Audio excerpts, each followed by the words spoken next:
Hi, I'm Carl Azus for CNN 10, your 10-minute objective explanation of the day's news. Hurricane Dorian is expected to linger next to Florida all day Wednesday.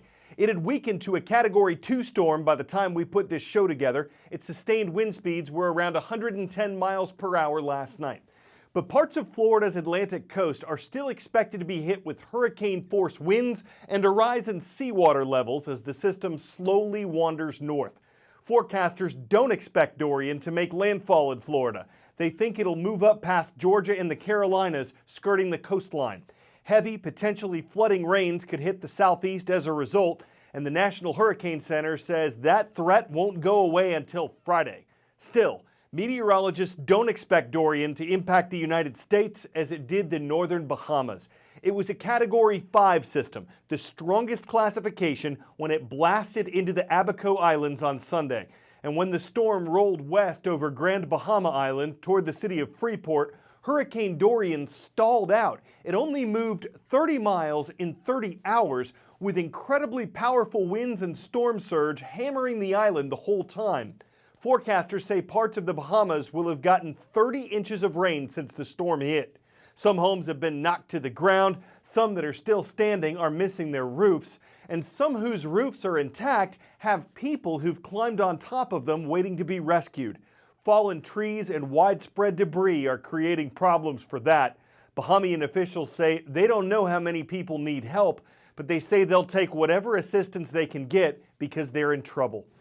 Let me show you this before and after picture, though, of Grand Bahama Island. This is a before picture. You can see Freeport right there. And then with our radar imagery, how much rain we got, how long that storm sat over the island. This is the inundation map, and this shows how much we expect the island to be underwater. And so tens of thousands of homes, of course, completely destroyed. The devastation is just going to be horrible. When we start to see pictures come out of there, I think we'll just see more and more of this over the coming days, and it's really heartbreaking. Never seen, it's unprecedented how long this storm sat over the island and how powerful it was when it did that. We'll be talking about this storm for decades. Parliament, the lawmaking body of the United Kingdom, is now back in session after its summer recess.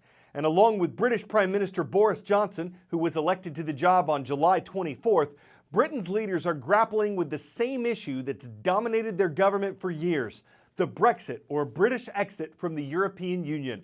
In 2016, Britons voted 52% to 48% to separate their nation from the EU. None of the Union's 28 member countries had done that before, and the EU and Britain's government have not yet reached a deal on the terms of the Brexit, what the new laws, trade conditions, and borders will look like. So the Brexit, which was supposed to happen earlier this year, has been delayed repeatedly. It is possible for Britain to leave the EU without an agreement in place, what's called a no-deal Brexit. But that would cause a lot of uncertainty that many leaders are hoping to avoid, though others say it's time to go no matter what.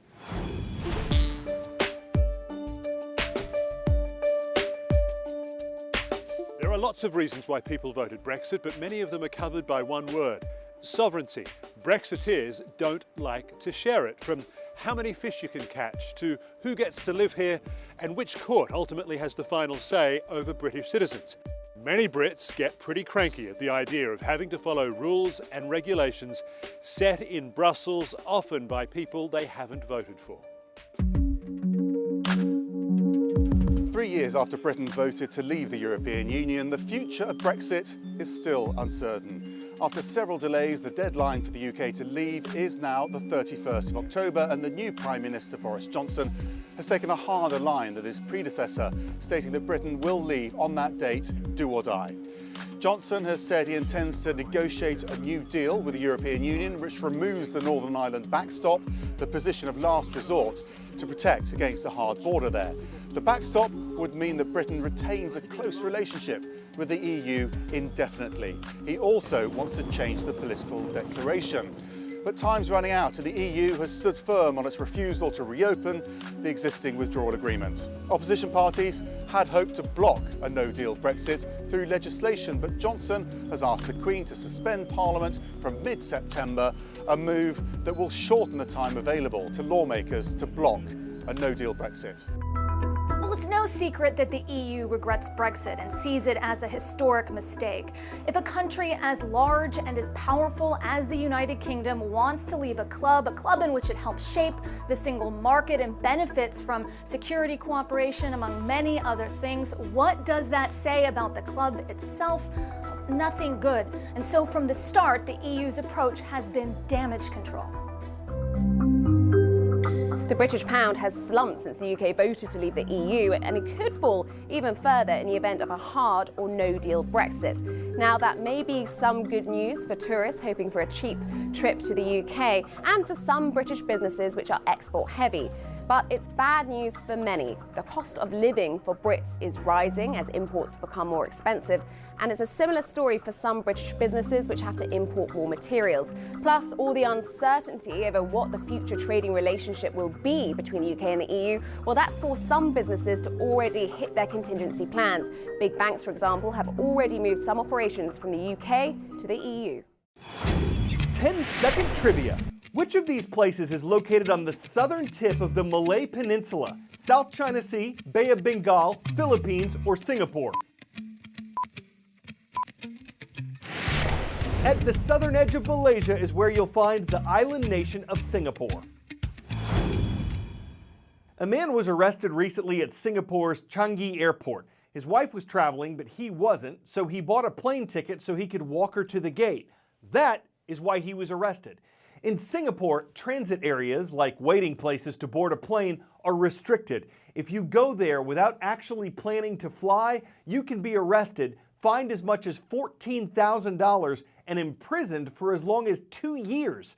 Police say the 27-year-old husband had no intention to actually depart Singapore, so he was arrested, and the island's police force is warning residents not to misuse their boarding passes.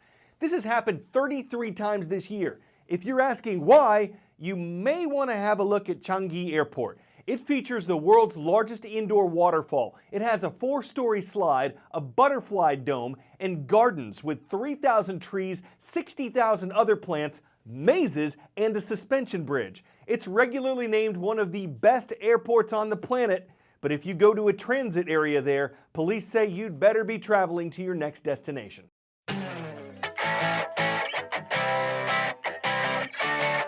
Here in the news studio, there aren't too many occupational hazards, besides the light reflector I sometimes bump my head on, or the bloopers I say but you never see because we edit those out. In the field, it's a different story. News producers are out in the elements, keeping up with newsmakers, ducking, dipping, sometimes slipping, even on occasion tripping.